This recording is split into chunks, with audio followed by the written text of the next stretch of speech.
Hey guys, in this video, I will show you how to post more than 10 photos on Instagram.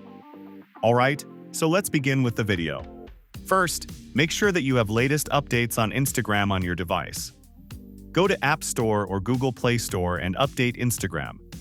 Start by opening the Instagram app on your device and make sure you are logged in.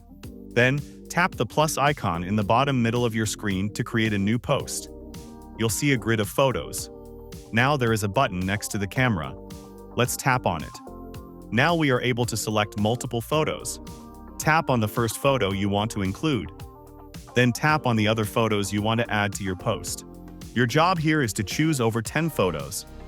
Once you've selected your photos, you can edit them individually by tapping on each one. You can apply filters, adjust brightness, contrast, and more. Tap the Write a Caption field below your photos and add your desired text. When you're ready, tap the share button and that's it. You've just learned how to add up to 10 photos in a single Instagram post. So that's basically how you can post more than 10 photos on Instagram. So that's all for this video. Consider subscribing if you find it helpful, and I'll catch you in the next one. Thanks.